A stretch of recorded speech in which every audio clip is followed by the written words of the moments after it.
Welcome back to the channel, fellow aviators. I am excited to be back with you for episode 8 of our NeoFly series. I apologize for the lack of content last weekend. I was actually away at the Flight Sim Expo, which was my very first expo I've gone to.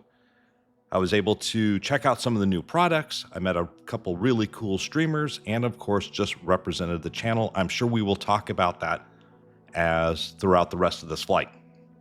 We have a lot I'd like to accomplish today, but before we get started, I would just like to take a minute and thank everyone here who has liked, subscribed, comment. It has really helped out the channel. When I was up at the expo, I was somewhat sheepish when I would tell people that, at the time of this recording, I was coming up on 2,000 subscribers, clearly not one of the bigger YouTubers out there.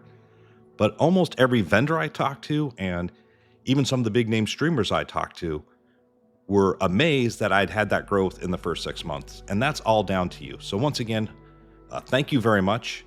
Down in the description below, you will see a link to my Discord channel. It's finally starting to take shape.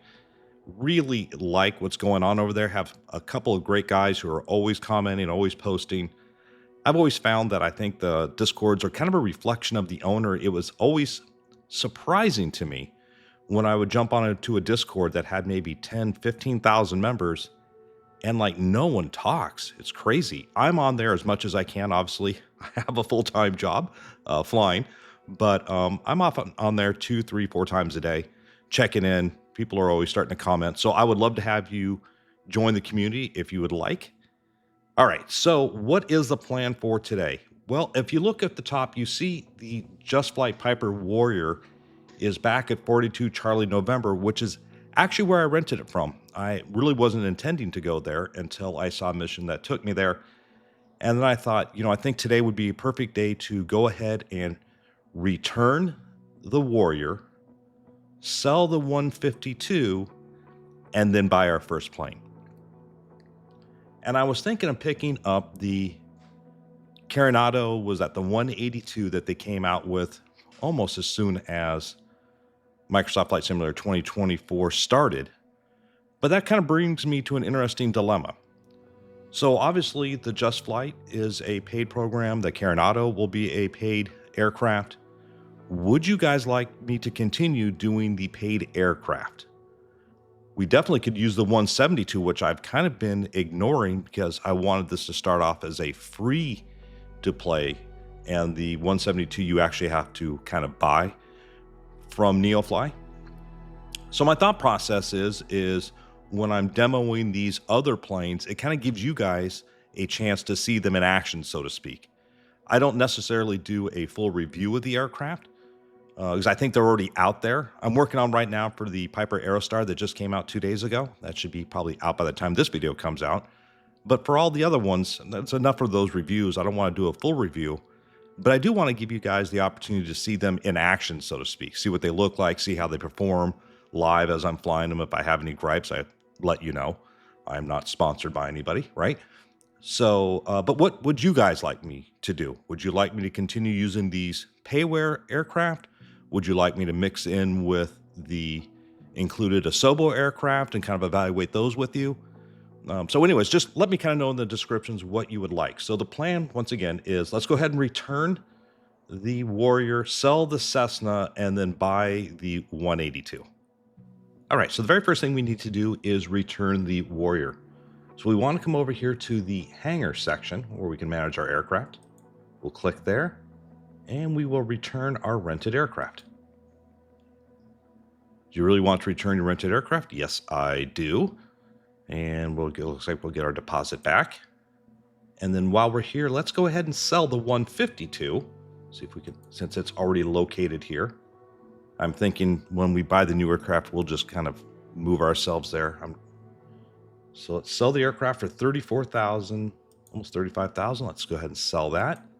And now we're just left with the 172, which comes with if you do the $10 program here. And the only reason I'm kind of holding on to that one is I think there might be some value in demonstrating the Garmin 1000 system for everybody. And maybe if we hire a new pilot, we can throw them in that, just kind of demonstrate how that works. So we'll just hold on to that for now. So let's come back up, and we see we have 148,000 in credits. So let's go ahead, and next thing we need to do is look for the new Carenado. So we'll come over here to aircraft market,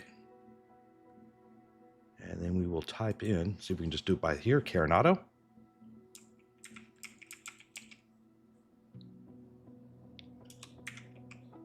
See if I can remember how to spell. And now we're just looking for the 182.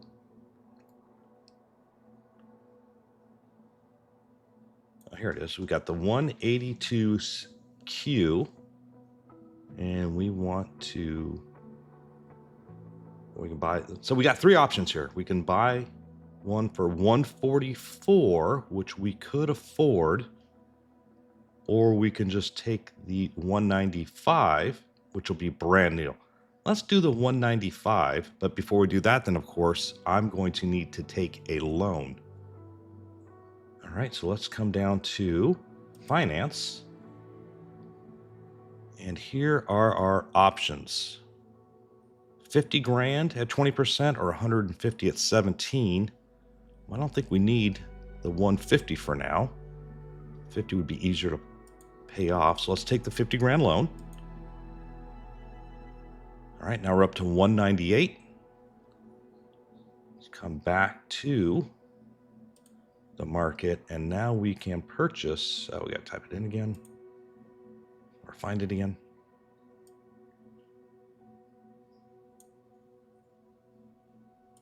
And let us buy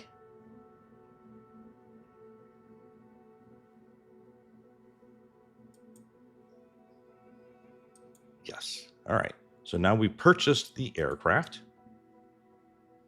Come back up here, and there it is. It is at 44 Charlie Lima. Now, the only potential problem is if I don't have enough money to get the plane back to me.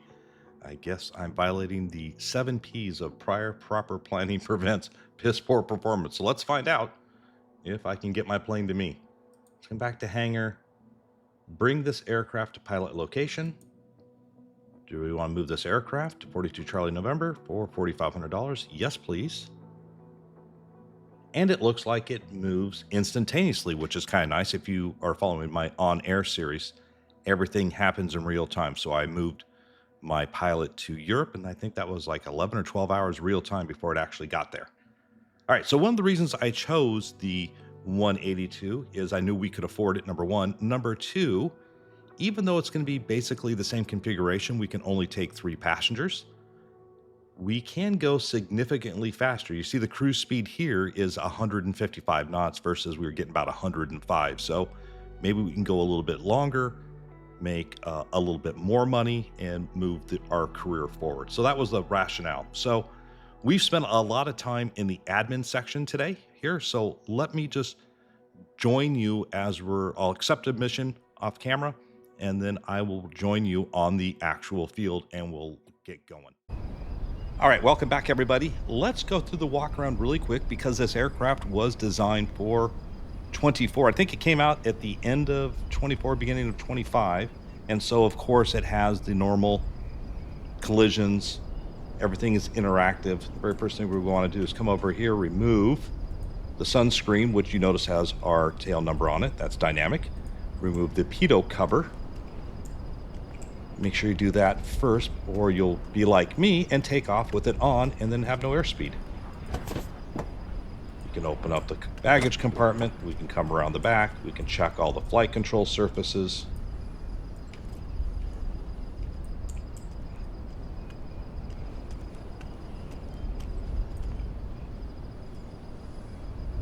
That all works perfectly. Let's remove the chocks, or it'll be a very, very short flight.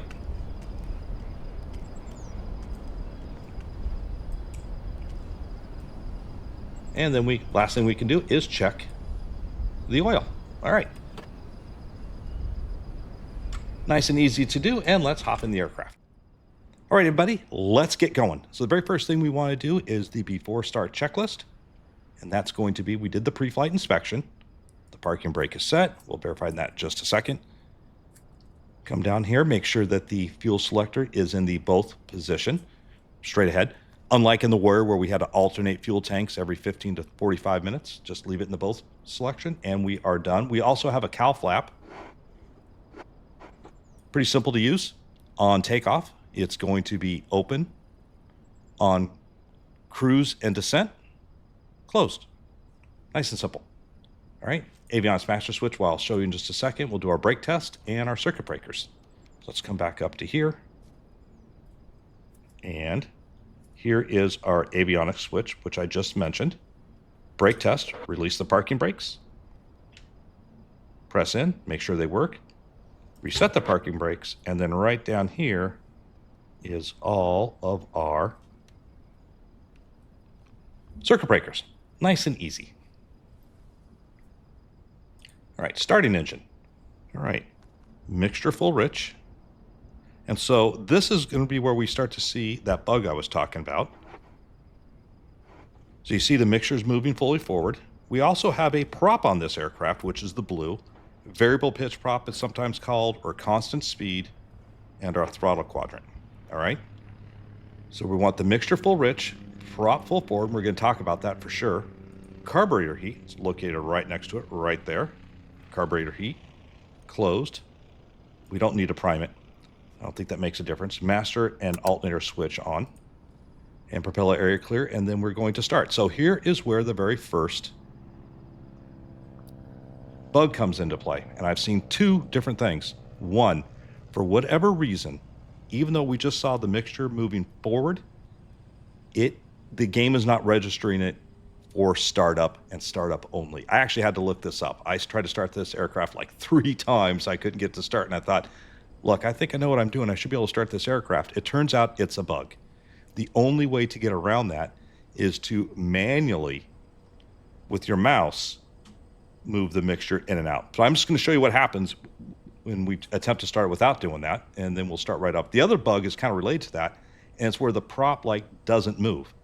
So you can see, you can hear it turning over and moving, but nothing's happening. So, and I'll show you what I mean. So the aircraft is primed, we're set and ready to go, props in, and let's go ahead and start the aircraft. And so you can hear it starting. You can see the manifold pressure. It's moving up and down like it should, right? You see it vibrating and nothing's happening. So let's stop that process. Look down here, and now we will just manually, with my mouse, move it in and out. Matter of fact, I'll do it for all of them, though I think it's just the mixture was what I read. Right there. And now let's attempt to start it. Everything looks good from where I'm sitting. So now we still have that visual issue with the prop not moving. Now, I've only seen this one other time, and what I simply did is I was able to exit out and resume, and that seems to fix it. So, as I mentioned before, guys, I'm not sponsored by anybody. I'm going to tell you the good and the bad whenever I see it. All right, so we'll idle around 11 to 1200 RPM. So those are, they're kind of interrelated. So there's like that little visual bug we saw with the prop, kind of crazy. I think if you probably started up normally, you wouldn't have that glitch at all. I think what's happening is, for whatever reason, whatever's causing the Bravo throttle quadrant, that bug for it not to register. Also, just walk right in front of the prop. Good luck to you. Also affects the visual thing. So if you start it up, just use the mouse. Wow, I'm sitting there talking. Let's go ahead and get our avionics on. So I think that's the other way to solve it. The other one is a sound issue. Right now, I have, matter of fact, I'll just demonstrate this for you. So, well, she walks right into my prop for like the 3rd time. I'm going to bring us up to full RPM or so. And what I had to do to get any sound at all, once again, let me go ahead and we'll pause that. Let's go ahead and exit out. Let's come here to sound. Normally I do the headphone simulation in, but look what happens. I'll put it in. So like we're using headphones, save and back. The sound of silence, but literally nothing.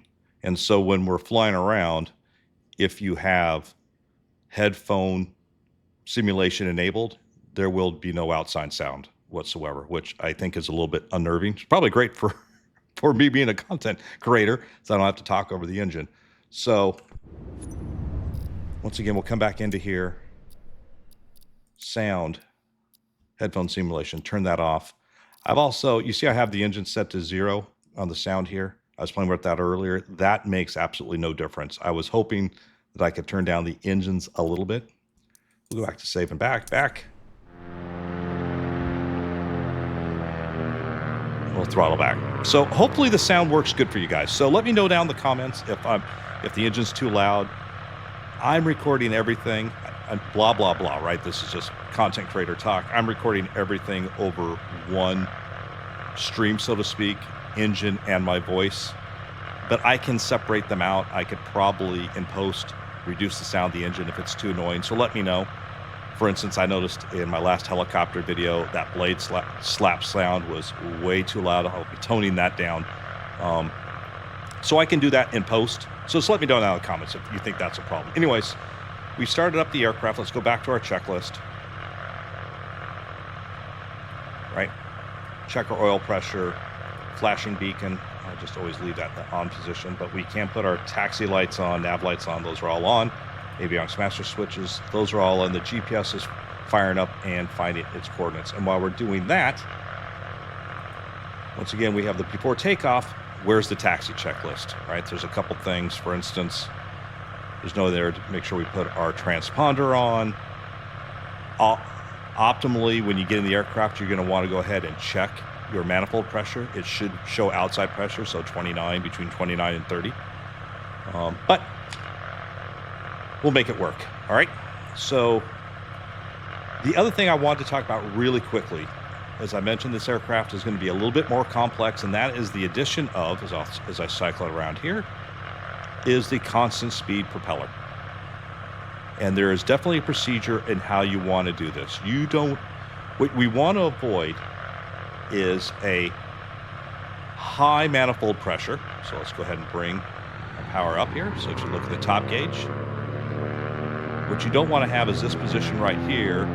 We're at max RPM here. This situation. In the real world, that will really screw your engine up, right? And so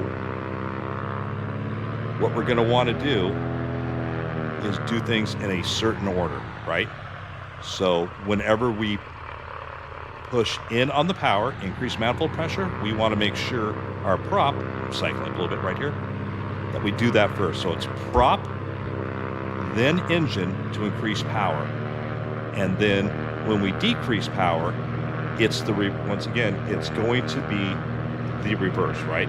What we're going to want to do is move the engine, like when we start descent, engine, then prop. All right, so that's just the technique. We'll obviously demonstrate this in the real world a couple times. Also, you can go into the pilot's operating handbook, and I've just dabbled in it a little bit. I don't know if you guys do that. I do that almost every aircraft I fly. I actually download the handbook. I didn't get into the pitch and power settings for this aircraft. I can guarantee you they are going to be pretty much what I had in my Mooney. And what we're going to want to do is, I'll just demonstrate once again while we're on the ground. We have plenty of time. We're going to want to square it up, it's like they call it, right? So takeoff will be wide open, right? No restriction at all, no vacuum being created. When we go to cruise, right, we will bring back, what I say first, manifold pressure or engine. So we got about 23 inches manifold pressure, and then we'll bring it back to about 23 inches on the RPM, on the prop. All right, so this is called squaring it up. All right. And then when we come into land, you're always going to want to have the prop pushed fully forward, because that is going to generate the most amount of power and lift out that prop whenever you can. All right, so let's go ahead and get rid of that for now. Let's go down here. Let's get our parking brake off. GPS is already kind of fired up, and let's head out towards the runway. And we've kind of seen this before, which is going to be, turn our track IR, so I put a little bump there. We've seen this before. We're just going to do our magneto check, and now because we have a propeller, we're going to have to check that the propeller is working correctly. Let's center that. And we're literally just taxiing right to here. Very short.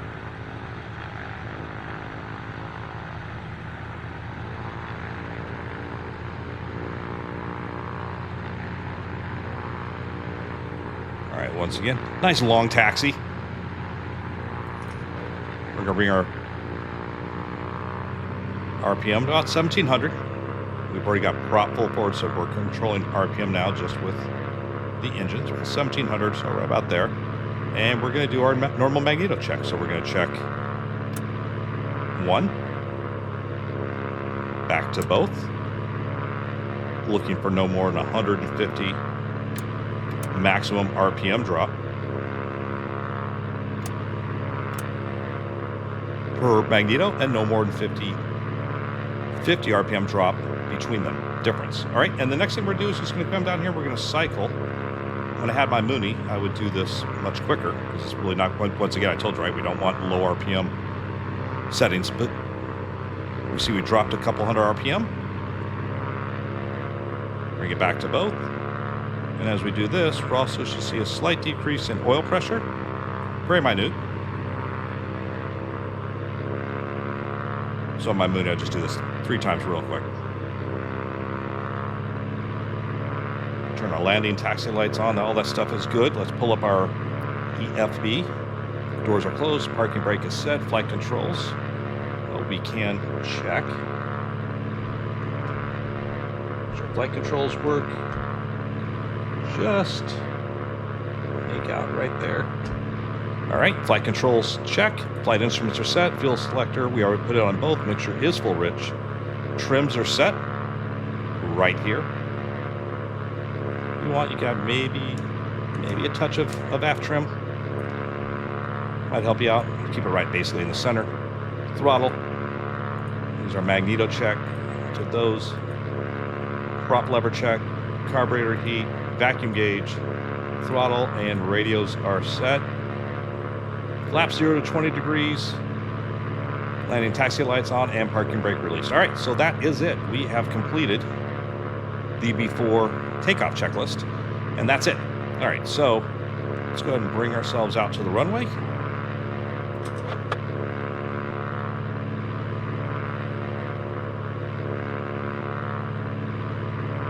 So I'll be honest with you folks, I have had a heck of a time trying to get this aircraft to take off. I've done it like 2 times. I've actually had this aircraft since it first came out. I've just never flown it really till now. This is where I've discovered some of these issues.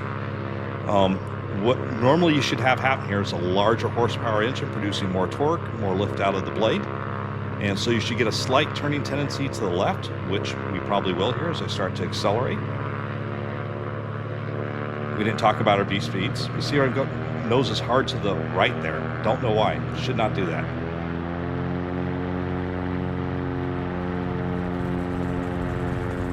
All right, airspeed indicator is alive, so keep kind of drifting right. Really kind of annoys me. Once again, another hard right pull.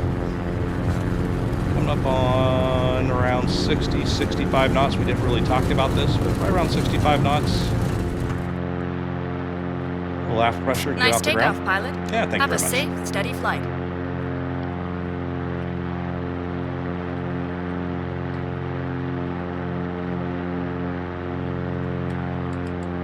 I was in a hurry to get going, but let's go ahead and center up our heading indicator. We'll look down here. We'll dial in 5,000 feet.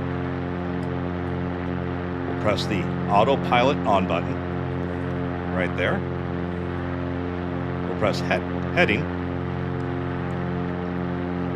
And now you can turn left or right. And then if we want to increase our rate of climb, we just hit the up or down buttons. So We'll use around 1,000 feet. It should level us off at 5,000 feet. And let's go a little bit more towards the right. So we will right turn to intercept our magenta GPS coordinate, and we'll come down here and also select nav. And you see now starting its turn. We're close enough that it's picked up the signal. Probably a little bit more aggressive than I would have done for an intercept angle.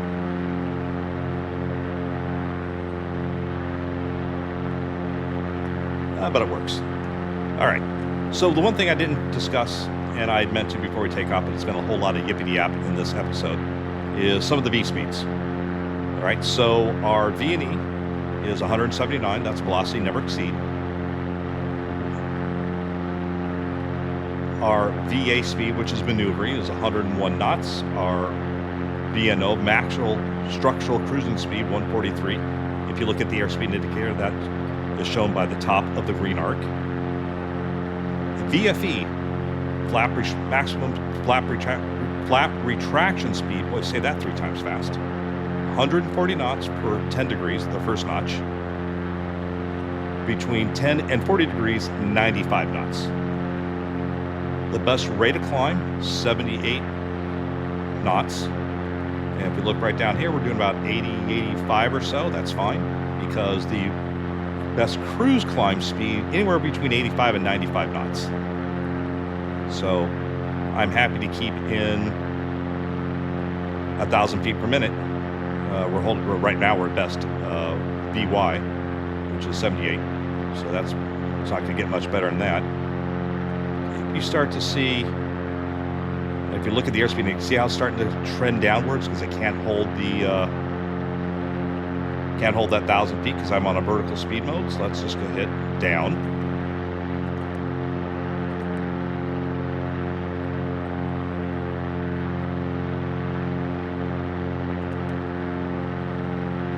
We hit it again, it levels off there.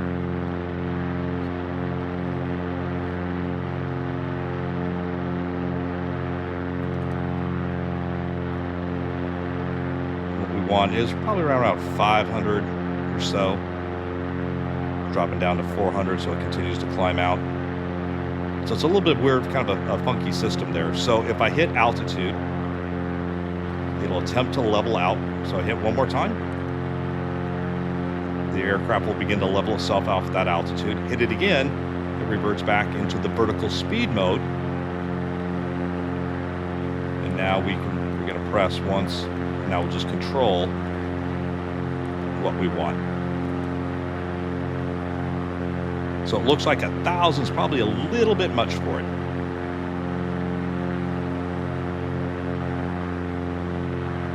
Seeing that we're over 3,000 feet, we'll look down here and we can take out a little bit of our mixture. Just a little bit. Gives us a little bit of change in our fuel flow state, and now we are 37 for 5,000 feet.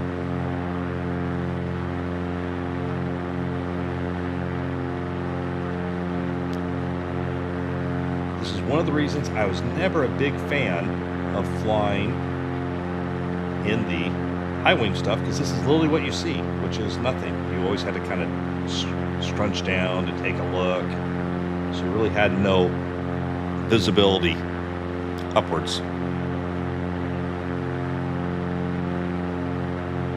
All right, 4,000 climbing 5. Doing 110, so probably a little bit fast. So we will, once again, use 800. We'll zoom our way up there.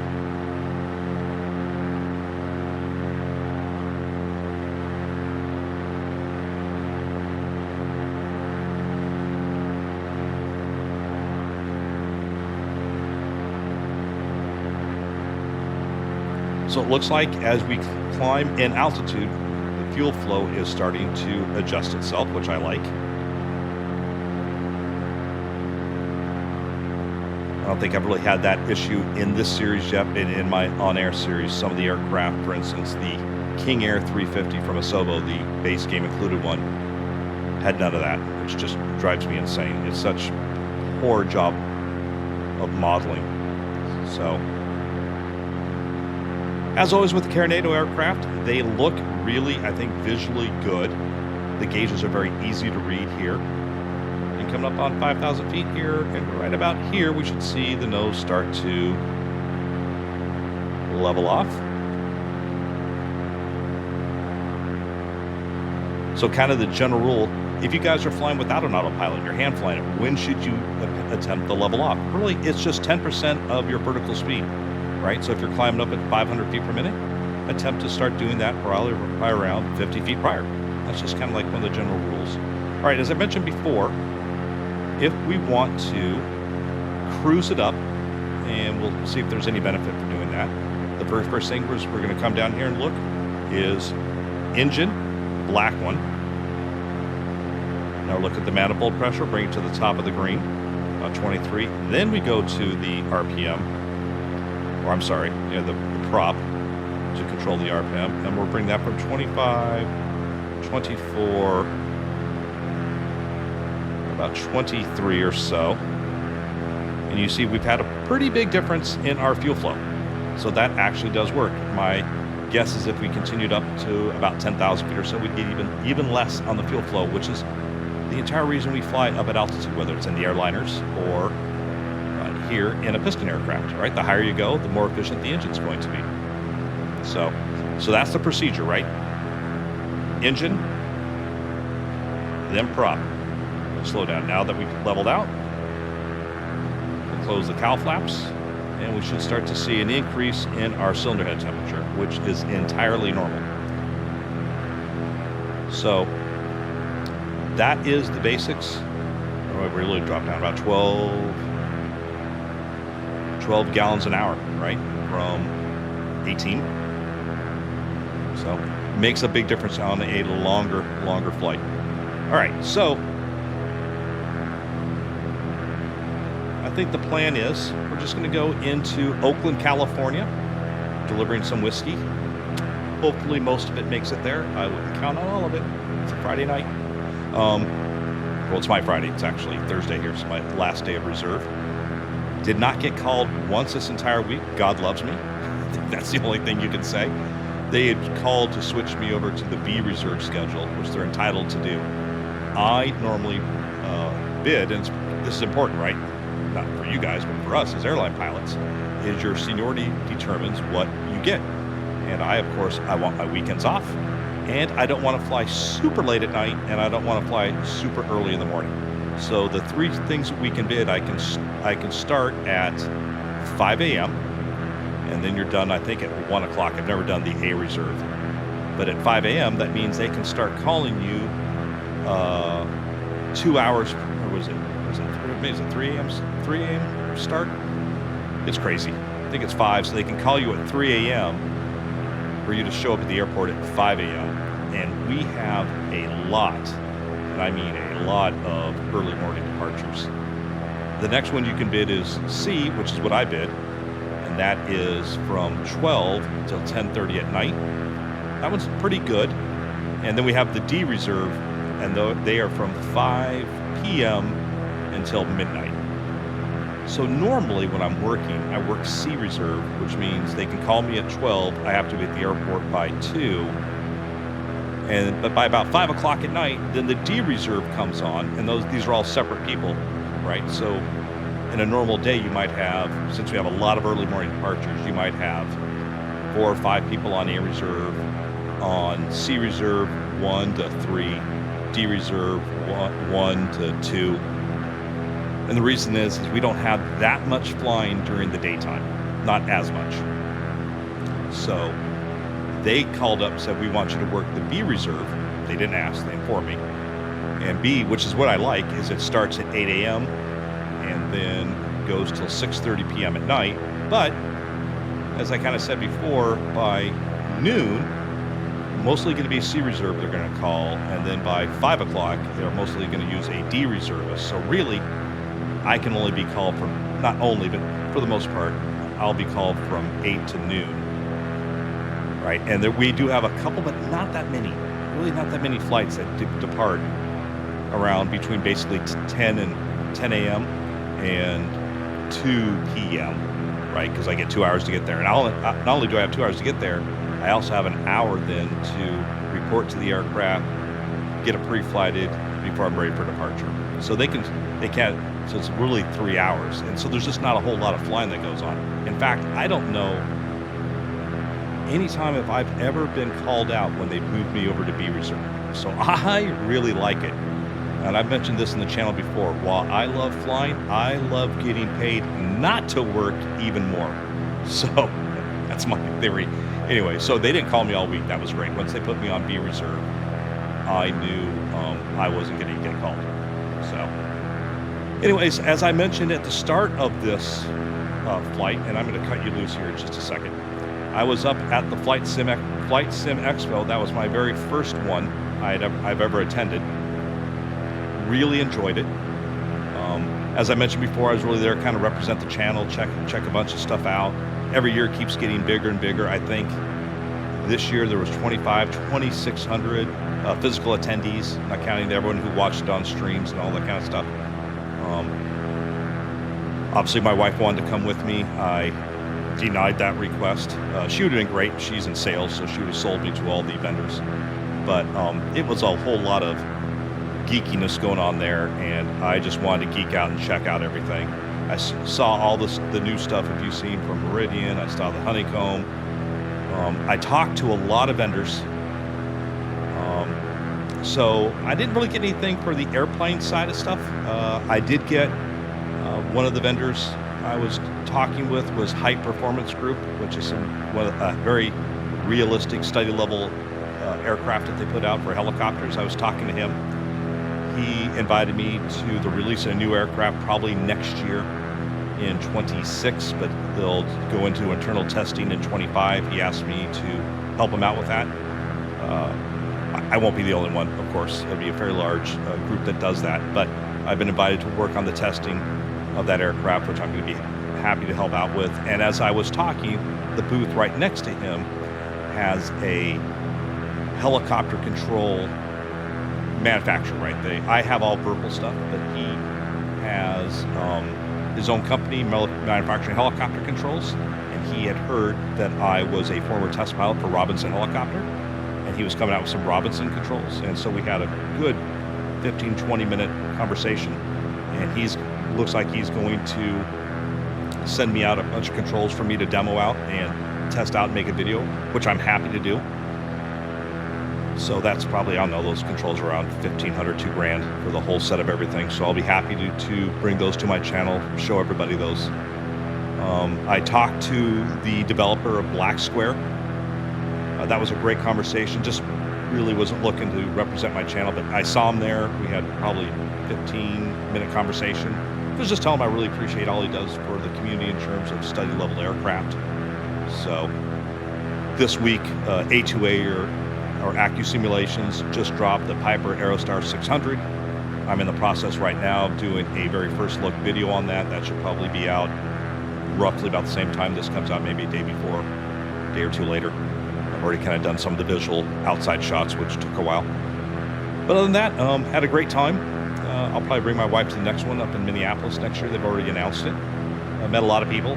Such a surreal feeling to actually be someplace and have someone tell me that they've heard of my channel. I'm like, man, I'm just a very small nobody.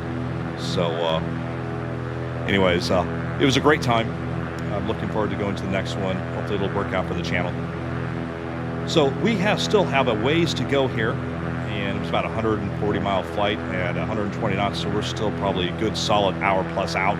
So what I'm going to do is thanks for listening to me ramble on about aircraft stuff and the channel. But I'll probably cut you out here, and I'll rejoin you. Probably we're just going to make this a normal kind of VFR approach is what the plan is. All right, guys? So I will see you all in just a few seconds. All right, everybody. I am back with you. We are only about 4.5 minutes out. I think that's Oakland International right in front of us there. I've already started a descent down to about 1,000 feet using VSI about 600-700 feet per minute rate of descent. You know, when I got started, I got so excited to actually start flying, I forgot to mention, which I'll show right now and probably in the next episode. We Carenado has its own icon within the EFB, and from there you can select which type of GPS you'd like to use. I've decided to go with the 530/430, but you can use the TDS 750 or the PMS GTN 750, which I actually own, but I think for this series I'm going to stick with the 530/430. I'm pretty sure that's going to be base game for everybody, and not that many people are going to be using the GTN 750. I've used it in my on-air series. I really like it. It does have a couple weird quirks, but for the most part, I really like it. So let's go ahead and put my track IR back on. So we're going to pull out our power, but as I said before, we're getting ready to land. Let's go and put that prop full forward. Get a little bit high here, so we can increase our rate of descent 1,000 feet or so. We have 9 miles to go, and we're coming down 4,000 feet, so we'll need to get down here a little bit quicker.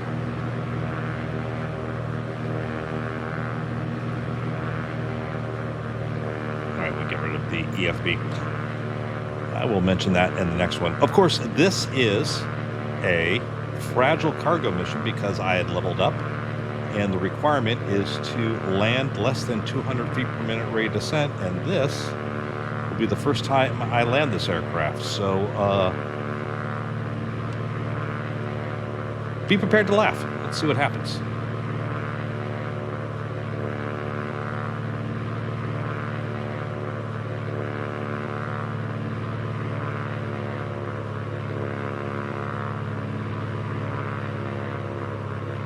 Let's go ahead and bring in our first notch of flaps under 140 miles an hour, which is the requirement. They came down. Now we're just looking less than 95. Kick off this autopilot here in just a second, because this brings us right to midpoint.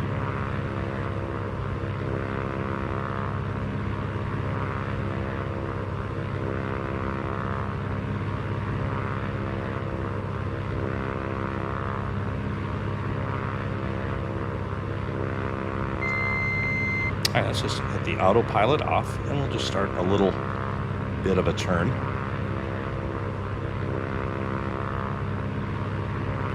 So I did have a subscriber ask me, what he can do to help out his landings, and I'm going to give the advice. I'm sure you've heard it before in this series or my on-air series, but the key to a good landing is a stabilized approach.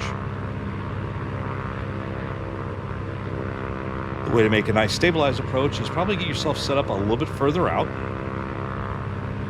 and then what you kind of want is probably to stay on a 3-degree glide path, probably a sink rate around between 500 and 700 feet per minute rate of descent.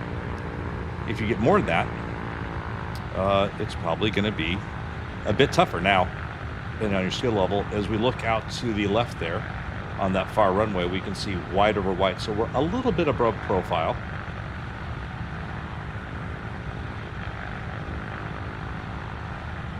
And I can either S-turn, which I might end up doing, and selecting the longer runway. I just have to evaluate it on the way in. It's still a little bit fast. I need to slow up just a touch. So I think I'll S-turn, come back for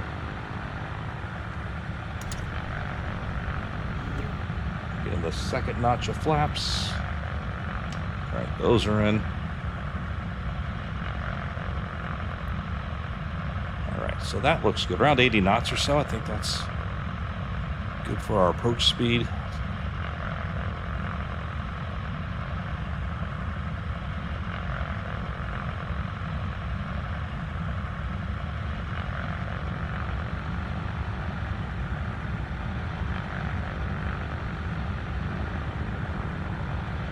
One thing I have noticed is this aircraft definitely not as sensitive as the Warrior in terms of staying on the rudder, the trim coordination, much easier.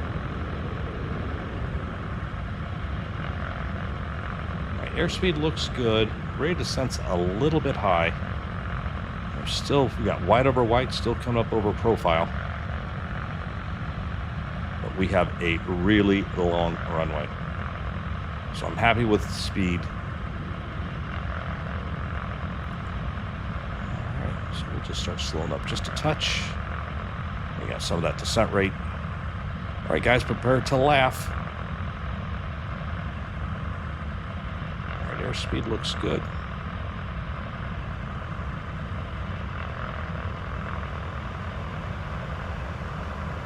Nose pointed straight ahead just before we hit.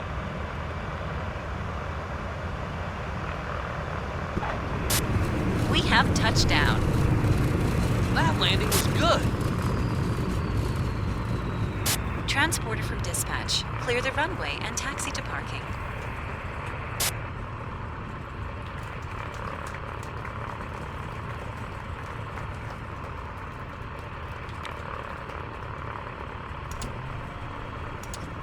All right, let's get the flaps up, and we'll just taxi in. All right, so that is the first flight in the 182Q. Let you guys know what you think down in the description. Make sure I got our flaps up. They are up. We have our landing light can come off. Taxiway light on.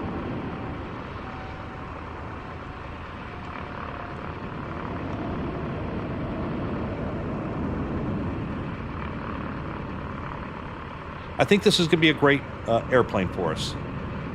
Look, as I told you, as I mentioned before earlier, right? I will shoot straight with you, and I am not impressed with the kind of sound issues when I was doing my exterior shots for the thumbnail.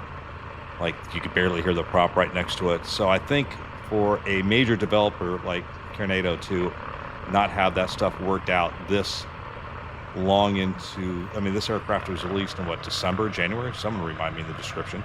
It's been out for a while. It's not brand new. And for it not to still have some sound issues, I think is kind of lame. The start issue, I was checking when I was looking for the solutions. I think these things have been going on a while. Still no solution from them to get that fixed. But having said that, so far, the aircraft seems to perform okay. Not as sensitive on the rudder pedals, not as realistic as I would like. Visually, outstanding in the cockpit here. I can't stress enough, again, how easily readable all these gauges are.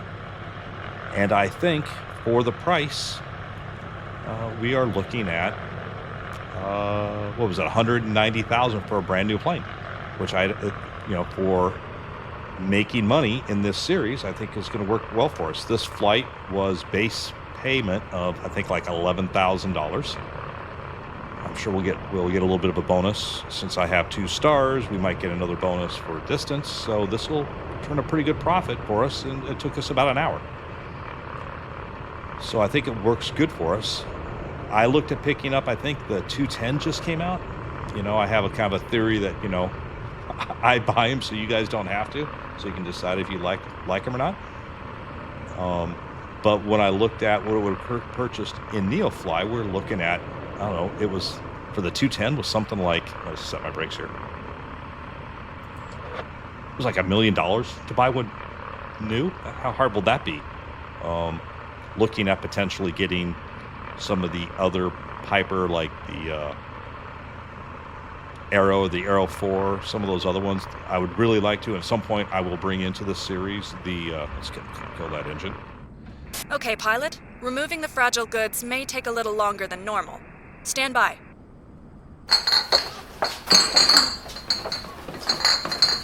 The Aero 4, or as I say, before I got interrupted, the Comanche 250. I definitely will be flying that at some point. It's by far the best single in Microsoft 2020. It may be one of the best airplanes, period. I know I sing a lot of praises on the On-Air series. The cargo has been delivered. Nice with work. The Duke Have stuff. a nice day. Or the anything black square. But the truth is, the Comanche is one of the best You can planes start your engine ever now. made as a study level aircraft. So I will definitely bring that into the series at some point.